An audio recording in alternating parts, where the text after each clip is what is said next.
The chandeliers of Lady Danbury's ballroom threw down a light that was both brilliant and merciless. It caught the diamonds on a dowager's throat, the sweat on a young man's brow, the desperate hope in a debutante's eyes. For most, it was a stage. For Penelope Darthorpe, it was merely a place to be invisible. At 40 years of age, invisibility was a skill she had perfected. It was a cloak woven from threads of duty, patience, and the quiet acceptance of being perpetually overlooked. Tonight, the cloak was a gown of dove-grey silk, respectable and entirely unmemorable, the very colour of a London fog. She stood near a pillar, draped in faux ivy, her posture erect, her hands loosely clasped before her. From this vantage point, she could observe the entire glittering spectacle without being a part of it. More importantly, she could keep a watchful eye on her niece. Clara, at 18, was everything Penelope was not. She was a sunbeam, a flash of canary yellow muslin, all bright laughter and careless gestures. She was the reason they were here. Since the death of her brother and his wife, Penelope had found her duties expanding once more. First, it had been her invalid mother, a long, slow decade of darkened rooms and hushed tones. Then her father, his grief and failing mind clouding his final years. Now it was Clara and her younger brother, Thomas, left in the precarious care of an aunt who had no fortune, no husband, and no real standing in the world. A glass of lukewarm lemonade sat untouched on the ledge beside her. She had been offered it an hour ago by a footman who had looked through her, his eyes already scanning for a more important guest. She did not mind. She was accustomed to it. Her role was not to partake, but to facilitate, to ensure Clara's hem was straight, that her dance card was respectably full, and that she did not spend too long in the company of the charming but penniless Captain Ambrose. Penelope's gaze swept the room, a practiced, efficient motion. She catalogued the details. The Duchess of Leinster, looking formidable in purple satin. Lord Ashworth, already half-drunk, and leaning too heavily on his wife's arm. The sea of young faces, all alight with the thrilling, terrifying business of the season. Her eyes registered them, assessed them, and moved on. It was a habit born of a lifetime of watching others live. From across the room, Jonathan Alastair Beaumont, the 6th Duke of Whitchurch, watched her. He was not a man given to flights of fancy, nor was he, at 48, easily impressed by the gilded peacocks of the Tun. He had come tonight for one reason only, to placate his aunt, Lady Persis, who insisted he must make an appearance, at least once a season, or risk being declared a hermit, or worse, deceased. He stood in a shadowed alcove, a figure of stark, quiet authority, in his perfectly cut black evening clothes. His hair was raven black, touched now with distinguished wings of silver at the temples, and his eyes, the colour of a turbulent sea, missed nothing. And they had settled on the woman in grey. He had first noticed her an hour ago. She was not beautiful in the conventional blushing manner of the debutantes. Her face, pale and unadorned, was framed by dark hair, neatly coiled, with a few stray threads of silver that caught the light. It was a face of quiet intelligence, her features composed, her mouth a study in serene neutrality. But it was her stillness that had captured him. in a room humming with frantic energy. She was a point of absolute calm. She was not bored, nor was she resentful. She was simply present, an observer, like him. "Who is she?" he murmured, his voice a low rumble that did not carry beyond the alcove. His aunt, Lady Persis, a woman whose sharp wit was as legendary as her collection of sapphires, followed his gaze. She raised her lorgnette. "The woman in grey? The one who looks as though she has been carved from granite and patience?" "The same," Jonathan confirmed. Lady Persis let the lorgnette fall. "That is Miss Penelope Darthorpe, a spinster. 40 years old, if she's a day. The family is respectable but impoverished. She is here tonight as chaperone to her niece, the little canary fluttering about over there." "Darthorpe," the Duke repeated. The name was vaguely familiar, but unimportant. It was the woman herself who held his attention. He watched as the canary-yellow niece, Clara, returned to her aunt's side, her face flushed with excitement. Miss Darthorpe listened, her expression attentive. She smoothed a stray curl on Clara's forehead, a simple maternal gesture that was both tender and efficient. There was no fuss, no cloying affection. Just a quiet act of care. "A life of service, that one," Lady Persis continued, her tone unusually devoid of its customary acid. "Cared for her mother through a long illness, nursed her father until the end, now raising her late brother's children on a pittance. The world has rather used her up and given nothing in return." The Duke's gaze remained fixed on Penelope. Used her up? He did not see a woman who was used up. He saw a woman of profound, untapped strength. He saw a deep, still well in the middle of a desert. While everyone else was clamoring for attention, she simply was. It was the most intriguing thing he had seen in a decade. Just then, a man approached Penelope and her niece. He was handsome in a slick, polished way, his smile a little too bright, his suit a little too fashionable. Penelope's posture, if it were possible, became even more rigid. The small, almost imperceptible shift did not escape the Duke's notice. "And who is that?" Jonathan asked, his voice hardening slightly. Lady Persis sighed. "Ah, that is the serpent in the garden. Lucien Darthorpe, the cousin, inherited what little was left of the family estate when Penelope's father passed. He has the charm of a cobra, and I suspect the same moral compass." Penelope inclined her head as her cousin approached. "Lucien, I did not expect to see you here." "Penelope?" he said, his voice smooth as oiled silk. He bowed, a gesture that was technically correct, but held a shade of mockery. "And dear Clara, you are looking delightful. I trust you are not breaking too many hearts." Clara blushed and curtsied. "Cousin Lucian." "I came to have a word with your aunt," he said, his smile not quite reaching his eyes. He turned his attention fully to Penelope, effectively dismissing the girl. "A matter of some importance. Perhaps we could find a quieter spot." Penelope's hands tightened ever so slightly. "We can speak here. Clara, dear, why don't you see if Lady Anne is free for a moment?"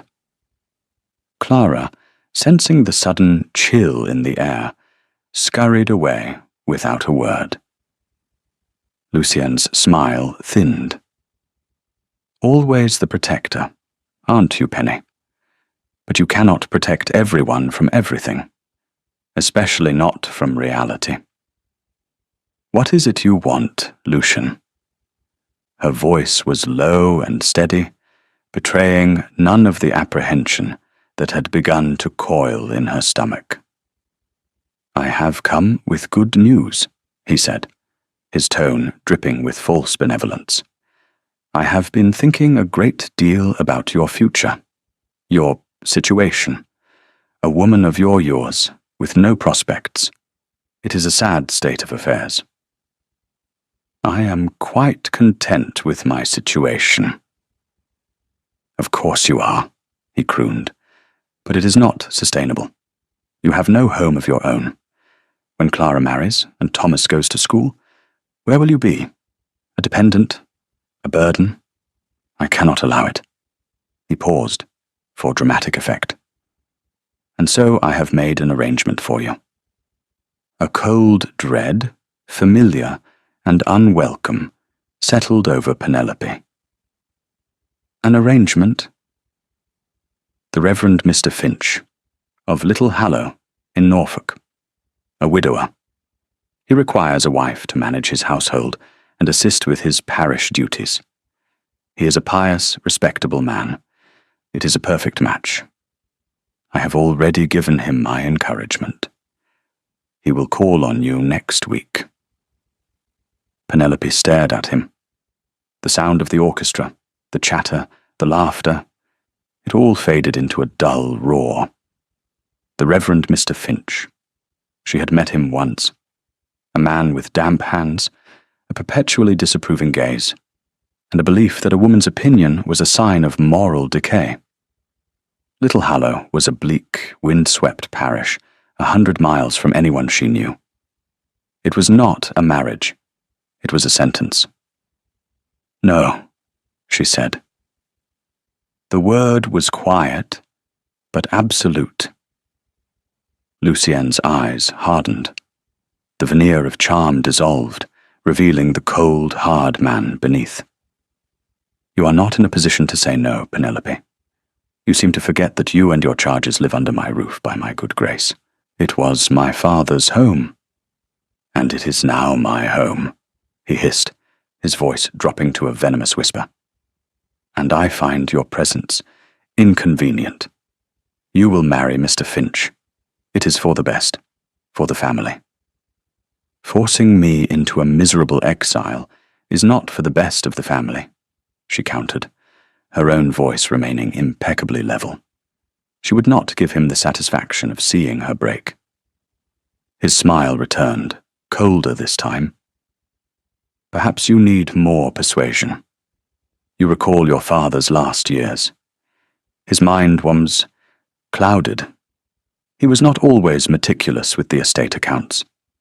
I have been reviewing them. There are discrepancies, missing funds, unpaid vouchers. It would be a terrible shame if such information were to become public. Think of Clara. Think of the fine match her mother wished for her. Such a scandal. It would be ruinous. The threat landed like a physical blow. It was not for herself, she feared. She could withstand poverty, loneliness, the pity of others. But Clara's future, the family's good name, that was the weapon he had chosen. And he knew it was the one she could not defend against. Her father had not been a thief. He had been a grieving, confused old man. But Lucian would twist it into something ugly and damning. She did not cry. She had learned a long time ago that tears were exactly what men like Lucian wanted. She simply stood there, her face a pale, composed mask, her heart a block of ice in her chest. You will consider my proposal, Lucien said, his voice once again smooth and pleasant. I am confident you will make the sensible choice. He gave her a slight, almost triumphant bow, and melted back into the crowd. Penelope did not move. She felt the pillar at her back, the only solid thing in a world that had just dissolved beneath her feet. She was trapped, utterly and completely trapped. The life she had known, a life of quiet servitude, was about to be replaced by one of active misery. There was no escape. From his alcove, the Duke of Whitchurch had not heard the words, but he had read the exchange as clearly as if it were written in a book. He saw the cousin's predatory grace, the shift from false charm to cold threat. He saw the way Miss Darthorpe had stood her ground, her dignity an unshakable fortress. And he saw the profound, bone-deep weariness that settled over her when the man was gone. He saw the flicker of despair in her eyes before she expertly extinguished it. He felt a surge of something he had not felt in years. A cold, clear rage. "Persis," he said, his voice dangerously quiet. "I require a more thorough accounting of the Darthorpe family. Everything. And I wish to be introduced to Miss Penelope Darthorpe. Now." Lady Persis looked from her nephew's resolute face to the still figure of the woman in grey. A slow, calculating smile spread across her features. "Jonathan," she said, "I do believe this season has just become interesting." 3 days later, a carriage bearing the crest of the Duke of Whitchurch drew up outside the modest London townhouse the Darthorpes had rented for the season.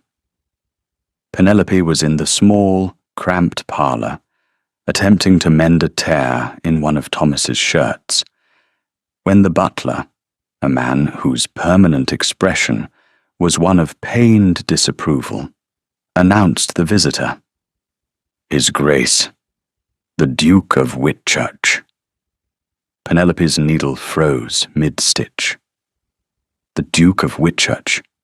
She had seen him at the ball, of course. It was impossible not to see him. He was a landmark, a mountain range in a room full of foothills, but she could not fathom why he would be calling on them. On her. She stood, automatically smoothing her plain grey morning dress. "Show His Grace in, Jennings." When Jonathan entered the room, it seemed to shrink. He was taller than she remembered, his presence filling the space with an almost palpable silence. He bowed, a gesture of formal, impeccable courtesy. "Miss Darthorpe, thank you for receiving me." "Your Grace," she murmured, inclining her head. Her mind raced. Had he come about Clara? Had she committed some terrible faux pas? "Please be seated." He took the chair opposite her, his sea-grey eyes resting on her with an unnerving intensity. They were not cold, she realized. They were watchful. He seemed to be taking in every detail of the room, the faded chintz on the sofa, the stack of books on a side table, the mending basket at her feet. "I will not waste your time with pleasantries, Miss Darthorpe," he began, his voice the same low, resonant tone she remembered. "I am a direct man. I believe you are in a difficult situation." Penelope's breath caught. How could he possibly know? "I am not sure I understand, Your Grace." "Your cousin, Mr. Lucien Darthorpe," the Duke stated, not as a question, but as a fact. "He is attempting to compel you into a marriage you do not desire." The bluntness of the statement stole the air from her lungs. She could only stare at him, her carefully constructed composure threatening to crack. She had told no one. Clara knew nothing of it. How could this man, this practical stranger, know the precise and private nature of her despair? "My man of business is very thorough," he said, as if in answer to her unspoken question. "When something, or someone, catches my interest, I make it my business to be informed. Shame, hot and sharp, washed over her. Her private humiliation was now a subject of investigation for this powerful man. She was a specimen to be examined. Your Grace, my family's affairs are of no concern to you. I wish to make them my concern, he said, his gaze unwavering. I overheard your cousin at the ball, or rather I observed. I do not believe a woman of your character should be subjected to the whims of a man like him. Something in his tone, a note of genuine, unadorned respect, cut through her defensiveness. He was not pitying her. He was acknowledging her. Be that as it may, Your Grace, there is nothing to be done, she said, the words tasting of ash. He holds all the cards. Perhaps not, the Duke said. He leaned forward slightly, his hands resting on his knees. I have a proposition for you, Miss Darthorpe, a business arrangement, if you will. Penelope waited, her heart beginning a slow, heavy beat against her ribs. I am in need of a wife, he said, the words delivered with the same directness as if he were discussing the weather. A duchess. I have no interest in a young, flighty girl who will expect poetry and romance. I have a large estate, Raven Knoll, in Northumberland. It is neglected. It requires a mistress with a steady hand and a practical mind. It requires a hostess of dignity and intelligence. It requires, in short, someone like you. Penelope's mind went utterly blank. The mending lay forgotten in her lap.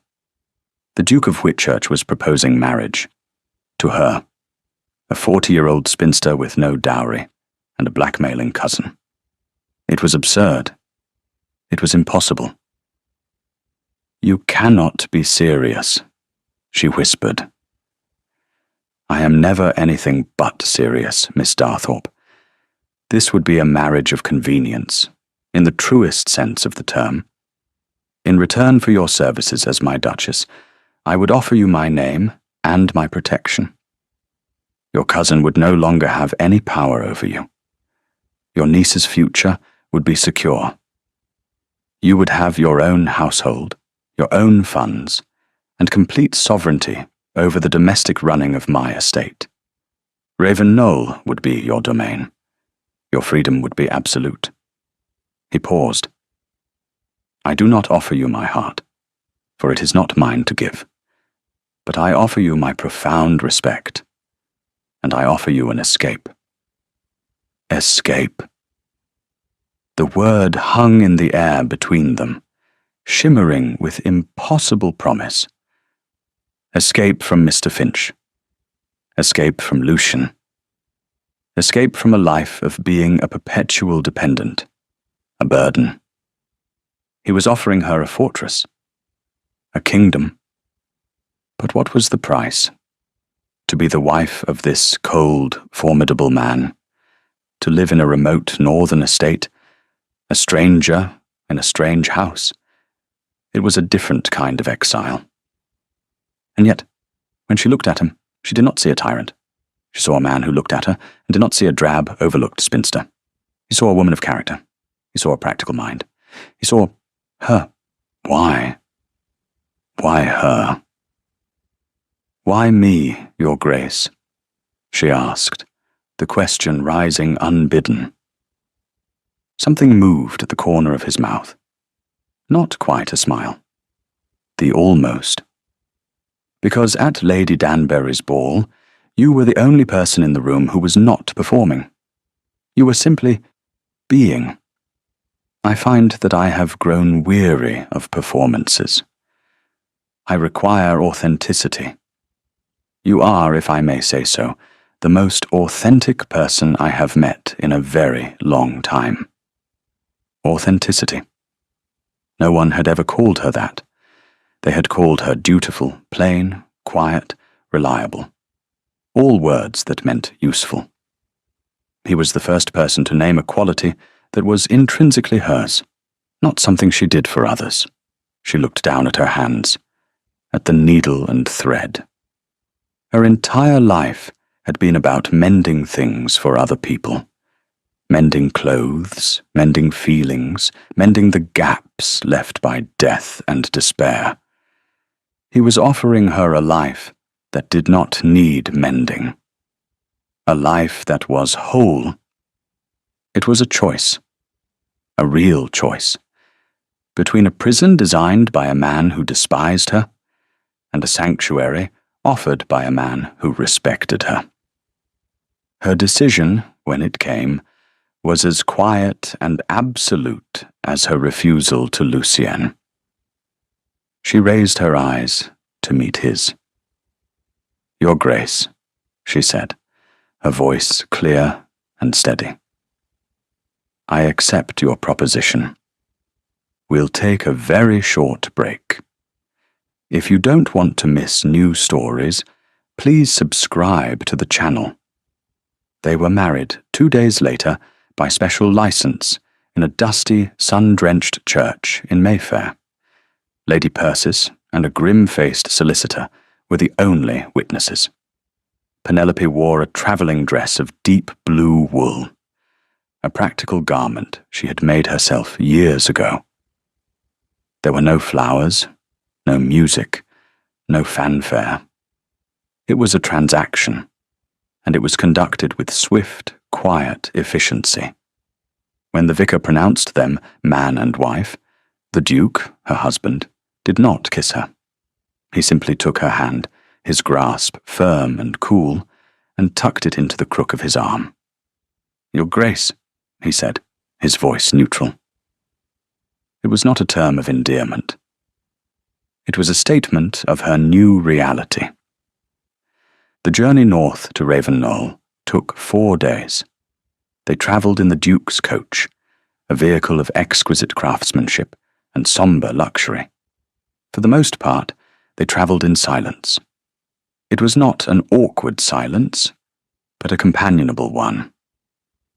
The Duke read books from a small travelling library, and Penelope watched the rolling hills of England unfurl outside her window. He was a considerate travelling companion. He ensured she was comfortable, that the inns they stopped at were the best available, that her privacy was respected. At night, they took separate suites of rooms. He was scrupulously, almost clinically, correct in his behaviour. He was adhering to the terms of their agreement. A partnership. Nothing more. Penelope found she did not mind. The silence gave her time to think, to adjust to the seismic shift in her existence. 2 weeks ago, she had been Miss Darthorpe, a poor relation, facing a future of bleak servitude. Now she was the Duchess of Whitchurch. The title felt like a costume she had not yet learned how to wear. She had sent a brief formal note to Lucian, informing him of her marriage. She did not have to imagine his apoplectic fury. She could almost feel it, vibrating across the hundreds of miles between them. The threat he held over her was gone, neutralized by the sheer power of the man sitting opposite her. The sense of relief was so profound, it was almost dizzying. For the first time in her adult life, she was safe. As they travelled further north, the landscape changed. The gentle, rolling hills of the south gave way to wilder, more dramatic scenery. The sky seemed larger, the air cleaner. On the 4th day, the coach turned off the main road and onto a private drive that wound its way through a dense wood. "We are approaching Ravenknoll," the Duke said, closing his book. Penelope leaned forward, peering through the window. After another mile, the trees thinned, and she saw it. Ravenknoll was not a house. It was a geological event. It rose from the rugged Northumberland landscape as if it had been pushed up from the earth itself, a sprawling masterpiece of grey stone, mullioned windows, and castellated towers. It was magnificent, austere, and profoundly intimidating. It did not look like a home. It looked like a fortress, brooding under the vast, pale sky. It seemed to be holding its breath. The coach clattered into a great stone courtyard and drew to a halt. The front doors, massive slabs of ancient oak, swung open, and the staff began to assemble on the steps. They were a formidable line of black and grey, their faces impassive, their eyes curious. The Duke alighted and turned to help her down. His hand was warm and steady on hers. For a moment, as she stood on the gravel, looking up at the silent ranks of servants and the imposing facade of the house, a wave of panic washed over her. What was she doing here? She, Penelope Darthorpe, who had spent her life in small, shabby rooms, was now meant to be the mistress of this colossal, unwelcoming place. As if sensing her hesitation, the Duke's grip on her arm tightened fractionally. "They are more afraid of you than you are of them," he murmured, his voice for her ears alone. She looked at him, surprised. His expression was unreadable, but his eyes held a flicker of something. Understanding, perhaps. He was right. To them, she was an unknown quantity, a new power to be navigated. She took a breath, straightened her shoulders, and lifted her chin. She had faced down Lucienne Darthorpe. She could face a line of servants. They ascended the steps together. At the top stood a tall, severe-looking woman in a black bombazine dress, a chatelaine of keys hanging from her waist. Her grey hair was pulled back so tightly it seemed to stretch the skin over her cheekbones. "Your Grace," she said, her voice as starched as her collar, executing a perfect, rigid curtsy. "Mrs. Graves," the Duke said. "This is the Duchess, your new mistress." Mrs. Graves's gaze flickered over Penelope, cool and assessing. It took in the plain travelling dress, the unadorned hair, the lack of jewels.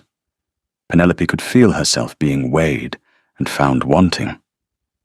"Your Grace," Mrs. Graves repeated, this time to Penelope, her curtsy a fraction less deep. Penelope met the housekeeper's gaze directly. "Mrs. Graves," she said, her voice quiet but clear, "I look forward to working with you." The tour of the house was a blur of echoing corridors, vast, dust-sheeted drawing rooms, and endless portraits of stern-faced ancestors. The house was immaculately clean, but utterly devoid of life. The air was cold and still. The furniture was formal and uncomfortable. It felt like a museum, not a home. Finally, they were shown to their chambers. "The Duke's rooms are in the West Wing, Your Grace," Mrs. Graves informed her. "These are the Duchess's apartments." The suite was opulent, with a large sitting room, a bedroom dominated by a canopied bed large enough for 6, and a dressing room. It was all impeccably correct, and as impersonal as a room at an inn. Her husband would sleep in a different wing of the house. The terms of their agreement made manifest in architecture. When the housekeeper had gone, leaving Penelope alone in the vast, silent room, the full weight of her new life settled upon her. She walked to the window and looked out. The view was of a formal garden, its geometric patterns overgrown and neglected. And beyond it, the wild, rolling moors stretched to the horizon. It was a beautiful, lonely landscape. She felt a pang of something sharp and painful. Not regret, but a profound sense of dislocation. She had exchanged one form of isolation for another. A grander, more comfortable isolation, to be sure, but isolation nonetheless. She had spent her youth caring for others. Now there was no one left to care for. Only this great empty house and the cold, distant man who was her husband. The first few weeks at Raven Knoll passed in a haze of quiet routine. Penelope rose early, breakfasted alone in a small, cheerless morning room, and then began the slow, methodical process of understanding her new domain. She did not issue grand orders or demand sweeping changes. Instead, she watched, and she listened. She walked the corridors of the great house, her soft-soled shoes making no sound on the polished floors. She learned that Mrs. Graves, the formidable housekeeper, ran the house with tyrannical efficiency, but that her severity was a shield for a deep-seated fear of change. She learned that Agnes, the young maid assigned to her, was shy but kind, and desperately missed her family in the village. She learned that the gardener, a taciturn man named Thomas, grieved for the once magnificent gardens his late master had loved. Her husband, the Duke, remained a distant, solitary figure. He spent his days in his study, or riding out across the estate, managing the vast network of farms and tenancies that were his responsibility. They met only at dinner. Those first dinners were excruciating. They sat at opposite ends of a dining table that could have seated 30, the vast expanse of polished mahogany between them a chasm. A footman stood silently at each corner of the room.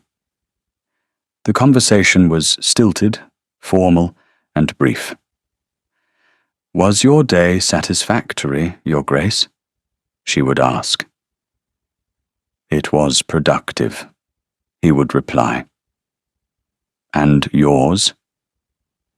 "I am becoming acquainted with the house." And that would be all. The rest of the meal would be consumed in silence, broken only by the clink of silver on porcelain. Penelope endured it for a week. Then, one evening, as they were about to sit, she stopped. "Your Grace," she said, her voice calm. Jonathan paused, one hand on the back of his chair. "Yes?" "I find this arrangement inefficient." One of his dark eyebrows rose. "Inefficient?" "The distance is impractical for conversation, and it requires 4 footmen to be in attendance when one would suffice. It is a waste of their time and our comfort." She looked down the gleaming length of the table.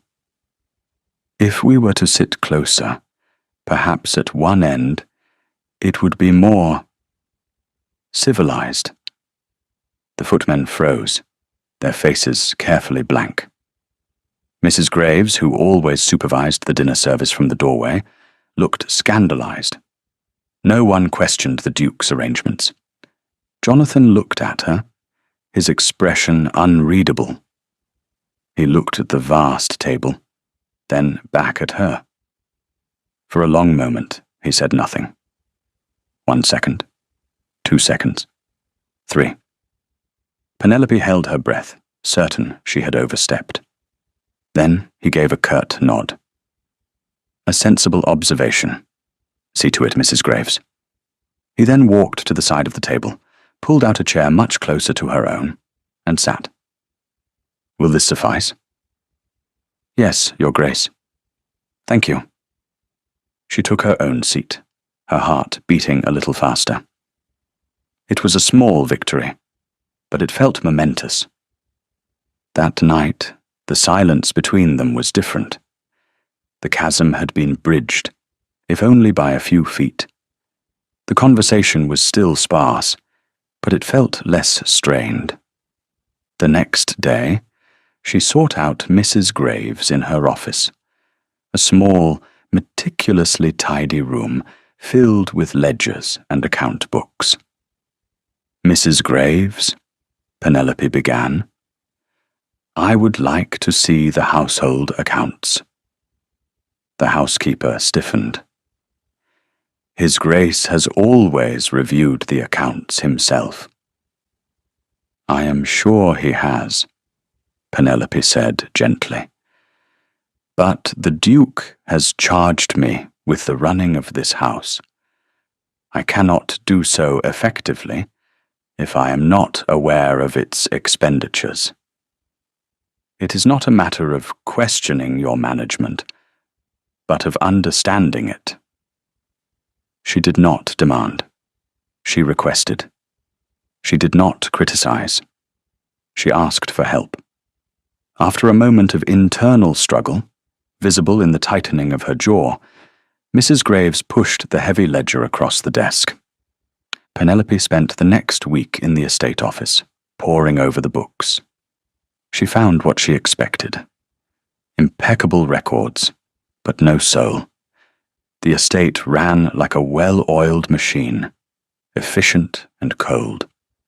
There were no allowances for small comforts, no budget for anything beyond the bare necessities of a grand household. The garden budget, she noted, had been cut to almost nothing 10 years ago. Her next project was the library. It was a magnificent room, 2 stories high, with soaring arched windows and thousands of books. But it was cold and dusty, the furniture shrouded in white cloths. It was clear no one had used it in years. She spent a full day there alone, simply walking the aisles, running her fingers over the leather-bound spines. She found sections on agriculture, engineering, and law, the Duke's responsibilities. But tucked away in a quiet corner, she found something else. Shelves of books on botany, on architecture, on Italian poetry. The pages were worn, the corners turned down. These were not for show. These had been loved. She found a book on the gardens of Tuscany, lying open on a reading stand, a thin ribbon marking a place. It was dated a decade ago. A fine layer of dust covered it. She instructed Agnes to help her remove the dust sheets. They spent 2 days airing the room, polishing the wood, and cleaning the great windows until they sparkled. She did not change the furniture's arrangement, but by uncovering it, by letting in the light, she changed the room's entire character. It ceased to be a tomb and began to feel like a living space again. That evening, when the Duke returned from his ride, he passed the open library doors and stopped. He stood in the doorway, looking in.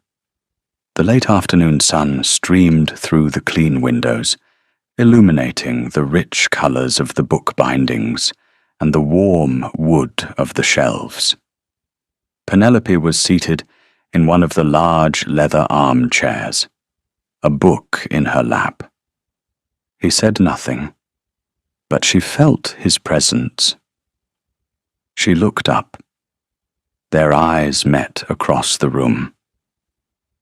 "I hope you do not mind, Your Grace," she said.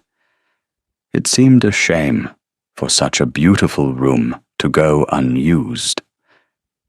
He walked slowly into the library, his gaze sweeping over the uncovered furniture, the gleaming surfaces.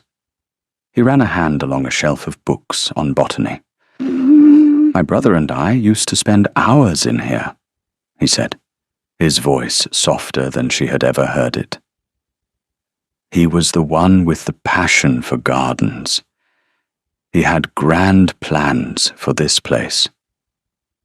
It was the first time he had mentioned his brother.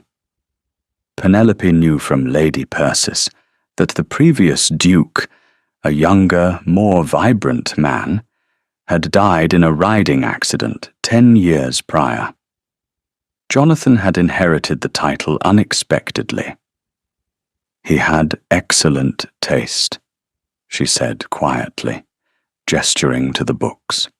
The Duke picked up the volume on Tuscan gardens that she had left on the reading stand. He traced the embossed title with his finger. He wanted to build a terraced Italian garden on the south slope. He had the drawings and everything. He fell silent, lost in a memory. The house, Penelope thought, had not just been holding its breath. It had been holding his grief. "It is a beautiful idea," she said. He looked at her then, a long, searching look. "Yes," he said, almost to himself. It was. He did not stay, but something had shifted between them. The library became a neutral ground. Sometimes in the evenings, he would join her there. They would sit in the comfortable armchairs on either side of the cold hearth, reading their own books in a shared, peaceful silence. One evening, Penelope looked up from her book to find him watching her, a strange expression on his face. "What is it, Your Grace?" He seemed to hesitate, then spoke. "My name is Jonathan." The two words fell into the quiet room with the weight of stones. It was not a command, but an offering, a small, tentative step across the space that separated them. She felt a warmth spread through her chest. It was the first time in her life a man had asked her to be his equal, not his subordinate or his caregiver. "Penelope," she replied, her voice soft. He gave a small, almost imperceptible nod, a silent acknowledgement. The almost smile touched his lips again. The transaction was over. A relationship, fragile and new, was beginning. She started to reclaim the garden. She began with a small, walled kitchen garden near the back of the house, consulting with Thomas, the gruff gardener. At first, he was suspicious, resistant to her ideas. But when he saw that she listened to his advice, that she respected his knowledge of the soil and the climate, he slowly began to thaw. He showed her his father's old notebooks, filled with plans and planting schedules. Together, they drew up a new plan. Penelope used her own pin money, the generous allowance the Duke had settled on her, to order new seeds and tools. Soon, the neglected patch of earth began to show signs of life. Neat rows of vegetables appeared. Herbs scented the air. Jonathan would sometimes watch her from his study window. He saw her on her knees in the dirt, her plain dress protected by a canvas apron, her hands gloved, her face smudged with earth. She was not playing at being a gardener. She was working. She was creating. She was bringing something back to life. And as the garden grew, so did the house. Penelope asked Mrs. Graves for permission to bring flowers into the rooms. At first, it was just a small vase on a hall table. Then a bowl of roses in the morning room. The scent of living things began to permeate the sterile air. The servants, seeing these small changes, began to unbend. Smiles became more frequent. The house began to feel less like a fortress and more like a home. One afternoon, a letter arrived. It bore Lucien's familiar, arrogant script. Penelope's hand trembled as she opened it. He wrote that he would be in the north on business and intended to pay them a visit. It was not a request. It was a declaration. The old fear, the familiar dread, coiled in her stomach. She had been free for months, but the architect of her former prison was about to walk through her gates. She found Jonathan in the library. She handed him the letter without a word. He read it, his face hardening into a mask of cold fury. He is not welcome here. We cannot refuse him without causing a great deal of gossip, Penelope said, her voice strained. He is my cousin. He is a blackguard and a bully, Jonathan stated flatly. He looked at her, at the fear in her eyes that she was trying so hard to conceal. Very well, let him come, but he will be a guest in your house, Penelope. You will receive him as the Duchess of Whitchurch, and I will be by your side. The use of her name, the quiet promise of his support, was a balm to her frayed nerves. She was not alone this time. Lucian Darthorpe arrived at Ravenknoll like a foul wind disturbing a tranquil afternoon. He swept into the great hall, his eyes taking in the polished floors, the vase of fresh flowers on the hall table, the air of quiet, ordered life. His gaze landed on Penelope, who stood at the top of the stairs, waiting for him. He had expected to find her diminished, a drab little mouse lost in the grandeur of her new cage. Instead, he saw a woman transformed. She was still dressed simply, in a gown of dark green that brought out the warmth in her hazel eyes, but she wore it with an air of quiet confidence he had never seen before. She was no longer Miss Darthorpe, the poor relation. She was the Duchess, and she looked it. Lucienne, she said, her voice perfectly even. She did not come down to greet him. She made him come to her. Penelope? Or should I say, Your Grace? He purred, ascending the stairs. You are looking... well, marriage agrees with you. There was a faint, mocking emphasis on the word marriage. My husband and I are pleased to welcome you to Ravenknoll, she said, ignoring his tone. I will have Mrs. Graves show you to your room. His visit was a masterpiece of subtle psychological warfare. At dinner, he regaled them with gossip from London, his stories filled with veiled insults and sly insinuations. He complimented Penelope on how rested she looked, as if her previous life had been one of unbearable toil under her own family's roof. He spoke of Clara, mentioning a rumour that her engagement to a wealthy baronet might be on shaky ground, a clear, if subtle reminder of the power he once wielded. Jonathan remained silent through most of the meal, a thunderous, imposing presence at the head of the table. He watched Lucian with a look of cold, undisguised contempt. Lucian, however, seemed to thrive on the tension. He directed most of his conversation to Penelope, constantly attempting to draw her back into their old dynamic, to remind her of her place as the subservient, powerless spinster.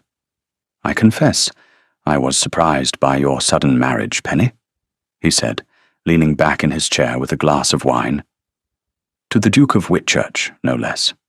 A great coup. You always were a dark horse.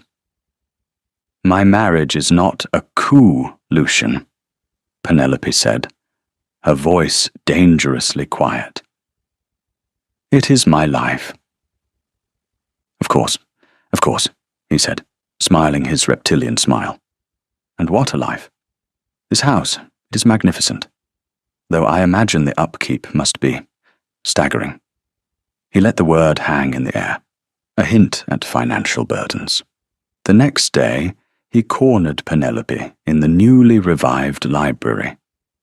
Jonathan was out on the estate. "This is all very grand, Penny," he said, gesturing around the room. "You have done well for yourself. Far better than you deserved." "What do you want, Lucian?" she asked, refusing to engage with his provocations. His smile vanished. "What I want is what I am owed. You escaped me. You cheated me of the satisfaction of seeing you put in your proper place. But you are still a Darthorpe, and you still have a duty to your family. My duty is to my husband." "Your husband is a very wealthy man," Lucian said, his voice dropping to a conspiratorial whisper, "and I find myself in a temporary financial difficulty. A small matter of some unfortunate investments. A loan, a significant one, from the Duke would solve all my problems." Penelope stared at him, aghast. "You want me to ask my husband for money for you?" "Why not? He owes you something for the use of your company, and you owe me. You owe me for your comfortable new life. If it were not for my encouragement, you would be in Norfolk right now, darning the vicar's socks." "I will not ask him," she said flatly. Lucian's eyes narrowed. "You will, or I will find a way to make you regret it. That information about your father, it has not simply disappeared. A duke's wife with a thief for a father. The Tun would adore such a scandal. It might not have the same legal teeth now, but the stain would remain. It would tarnish his precious name." The old threat, the same ugly weapon, resharpened. But this time, it felt different. It was not just her family's name he was threatening now. It was Jonathan's, the man who had offered her sanctuary, the man who had shown her a respect she had never known. She would not allow this vile creature to harm him. "You will leave Raven Knoll," she said, her voice shaking with a cold rage she had not known she possessed. "You will leave tomorrow morning." Lucian laughed, a short, ugly sound. "I will leave when I have what I want. You will speak to the Duke, or you will face the consequences." He turned and walked out, leaving her standing in the silent, sunlit room, her heart pounding with a mixture of fear and fury. That night she could not sleep. Lucian's threat echoed in her mind. She could not ask Jonathan for money. It would be a betrayal of the trust that was so tentatively growing between them. But to defy Lucian meant risking a scandal that would humiliate her husband and drag his name through the mud. She felt the walls of her new life closing in on her, the shadow of her old one stretching all the way to this remote fortress. She had been a fool to think she could ever truly escape. Finally, she could bear it no longer. She rose from her bed, pulling on a warm dressing gown. She had to tell him. She had to confess everything, the full, sordid story of her father's failing accounts and Lucian's blackmail. She owed him the truth, no matter the cost. If he sent her away, if he despised her for bringing this trouble to his door, then so be it. She would not, could not deceive him. She made her way through the silent, sleeping house, her single candle casting long, dancing shadows on the walls. The West Wing was unfamiliar territory. She had never been here. She found his study, the door slightly ajar, a thin line of light spilling into the corridor. He was still awake. Taking a deep breath, she pushed the door open. Jonathan was sitting at his large desk, a ledger open before him, a glass of brandy at his elbow. He looked up as she entered, his expression surprised. "Penelope? Is something wrong?" She closed the door behind her and stood before him, her hands clasped tightly together. "I have to tell you something, Your Grace." She had reverted to the formal title, a subconscious shield. "Something I should have told you before we were married." He leaned back in his chair, his grey eyes watchful, patient. He did not speak. He simply waited. And so the story poured out of her, the story of her father's last years, his confusion, his grief, the muddled accounts, the small sums of money that had gone astray, not through malice, but through a failing mind. And Lucian's discovery of it, his cruel, calculated use of it as a weapon to control her, to force her into the match with Mr. Finch. She told him everything, her voice low and steady, though her heart felt as if it might beat its way out of her chest. She did not make excuses for her father or for herself. She simply laid out the truth, piece by painful piece. When she finished, a heavy silence filled the room. She kept her eyes fixed on a point on the carpet, unable to meet his gaze. She braced herself for the explosion, for the cold anger, the contempt, the dismissal. She had brought scandal and deceit into his clean, ordered world. He did not look guilty. That was what she noticed most sharply. He did not look angry. Instead, when he finally spoke, his voice was unnervingly calm. "I know." Penelope's head snapped up. "You... what?" "I know," he repeated. "I have known since before we were married." He gestured to a set of papers on his desk. "My man of business, Mr. Davies, is exceptionally thorough. The moment I decided to approach you, I had him make a full inquiry into your family's circumstances, including your cousin." She stared at him, her mind reeling. "But how?" "Lucien Darthorpe is not as clever as he believes. He has debts all over London. It was not difficult for Davies to find disgruntled creditors willing to talk. The story of your father's discrepancies was part of the gossip. Davies investigated. He found what you have just told me. Not fraud, but the sad confusion of an old man. The total sum was negligible. I had Davies settle the accounts quietly. It was done a week before our wedding." Penelope sank into the chair opposite his desk, her legs suddenly unable to support her. He had known. All this time, he had known. The weapon Lucian had been holding over her head was a phantom, an empty threat. Jonathan had disarmed him before she had even set foot in Raven Knoll. "Why?" she whispered. "Why didn't you tell me?" He looked at her, and for the first time, the mask of ducal control slipped, revealing the man beneath. His sea-grey eyes were filled with an emotion she could not name, something deep and complex and intensely vulnerable.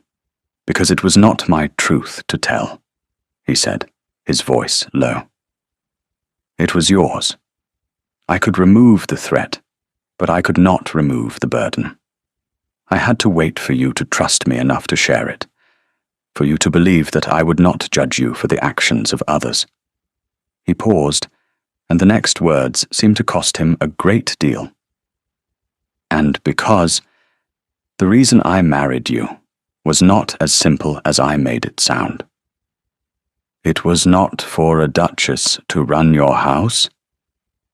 "I have a housekeeper for that," he said, a faint, wry twist to his lips.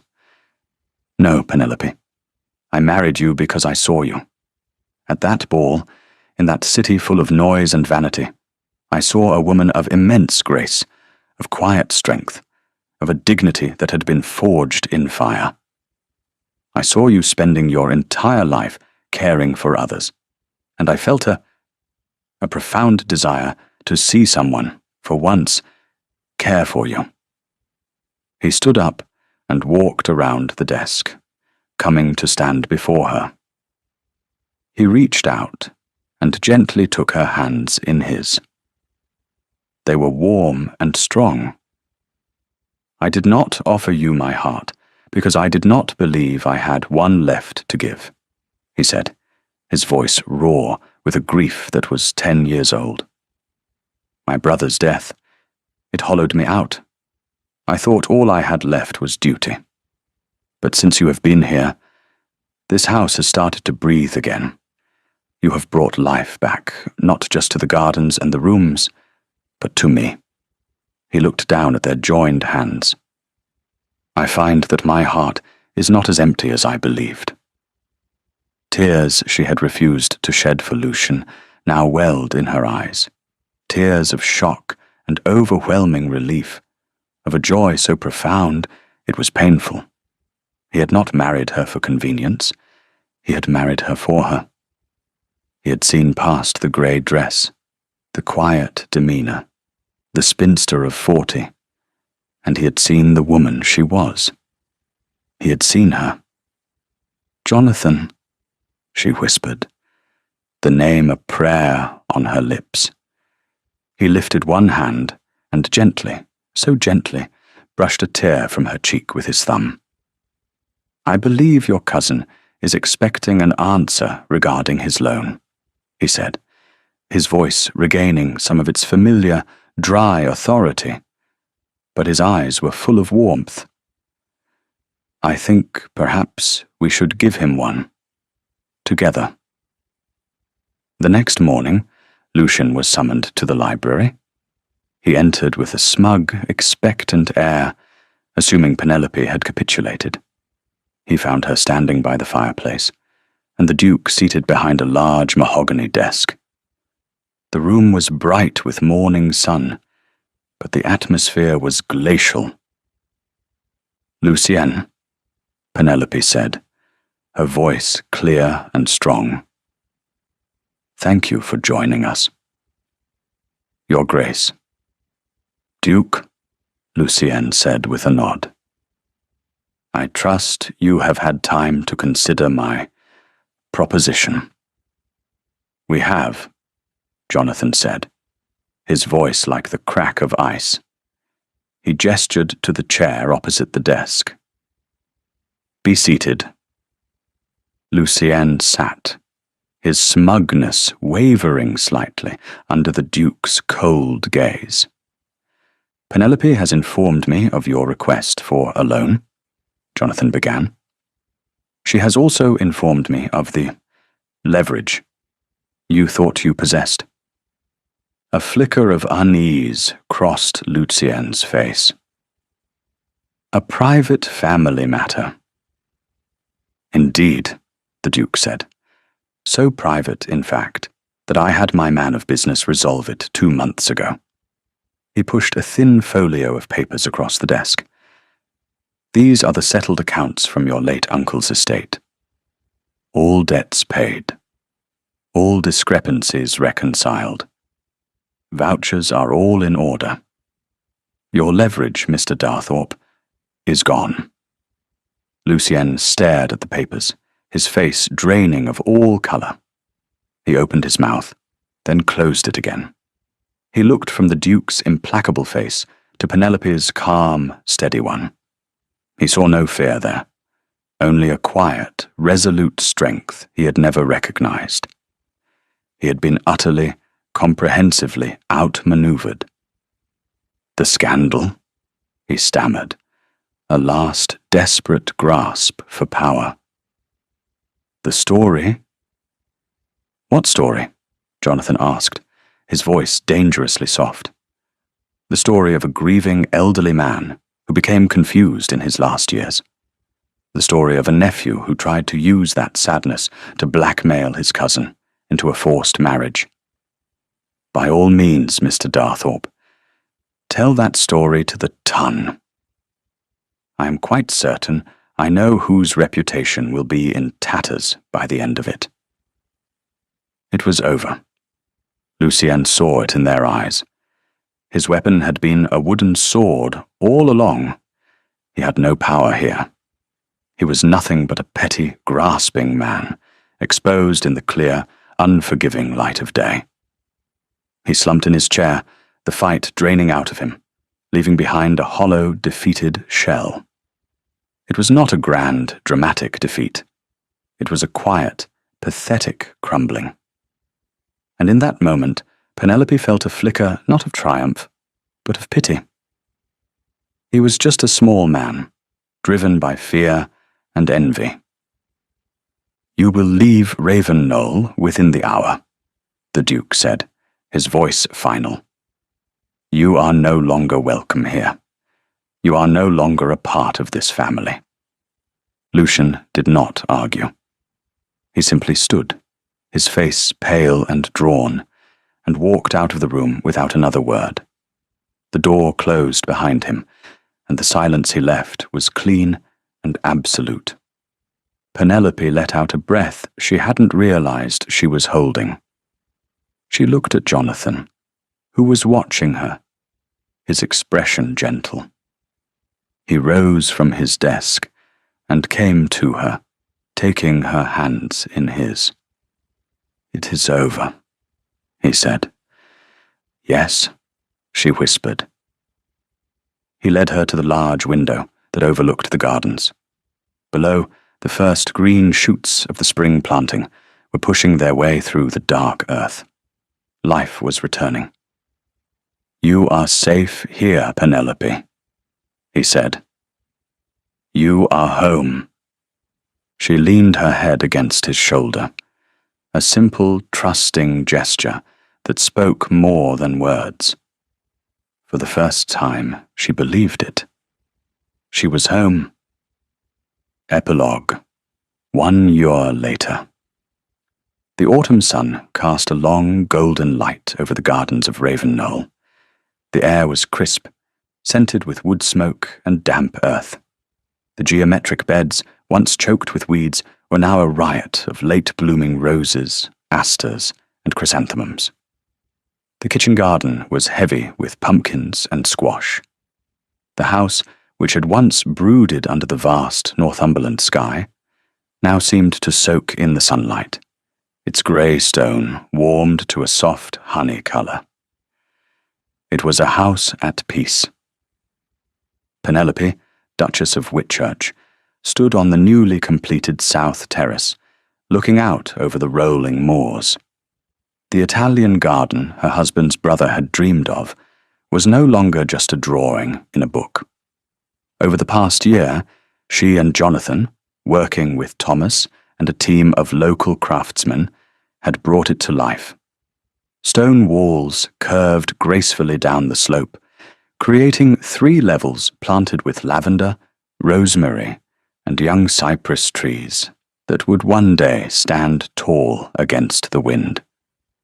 It was a place of beauty and remembrance, a tribute to a lost brother, and a testament to a new beginning. She wore a simple dress of deep claret wool, the wind catching a stray, silver-threaded strand of her hair. She was no longer invisible. She was vibrant. Her face, which had been a study in serene neutrality, was now expressive, quick to smile. Her eyes, which had been watchful, were now warm. At 41, she was more beautiful than she had ever been at 21. She heard the crunch of boots on the gravel path and turned. Jonathan was walking towards her, a heavy tartan shawl folded over his arm. The 48-year-old Duke no longer looked like a man hollowed out by grief. His shoulders were relaxed. The severe lines of his face softened. The almost smile was now a frequent, genuine expression, especially when he looked at his wife. "The evening is growing cool," he said, his voice the familiar, low rumble that was now the sound of home. He came and stood beside her, carefully draping the warm shawl over her shoulders. His hands lingered there for a moment, a gesture of casual, profound affection. "Thank you," she said, pulling the soft wool closer. "I was just admiring our work." "Our work," he repeated, his gaze following hers over the terraced garden. "It is good." They stood in comfortable silence for a long moment, watching the shadows lengthen across the moors. It was a silence born not of a lack of things to say, but of a deep, abiding understanding that needed no words. Theirs was not a passionate, tempestuous love affair, but something quieter, deeper, and far more enduring. It was a partnership of mind and soul, built on a foundation of respect and cemented by a chosen, deliberate love. "Lady Persis writes that Clara is happy," Penelope said, breaking the silence. "Her baronet adores her, apparently, and Thomas is doing well at school." "I am glad," Jonathan said simply. He had ensured that both of Penelope's charges were well provided for, quietly, and without fanfare, as was his way. Penelope turned to him, a soft smile on her lips. "You have given me so much, Jonathan. A home, a family, safety." He met her gaze, his sea-grey eyes full of a love that was steady and sure. "You, Penelope," he said, his voice quiet but intense, "have given me everything else. You gave me back my life." He reached out and tucked the stray strand of her hair back into place, his fingers gentle against her temple. It was the kind of small, intimate gesture that had come to define their life together. She had spent her youth caring for others, a life measured in duties and obligations. At 40, a duke had decided it was her turn. But it was not a turning of tables, not a simple reversal of roles. He had not made her a queen to be served. He had made her his partner, his equal, his friend. He had not just cared for her. He had seen her. And in being truly seen, she had finally, fully become herself. She leaned into his touch, her heart full.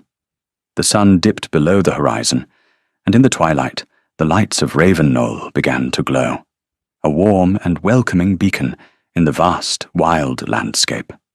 Thank you for listening to the story, all the way to the end. Please tell us which city you're watching from, and what the story made you feel. Don't forget to subscribe so you won't miss new stories.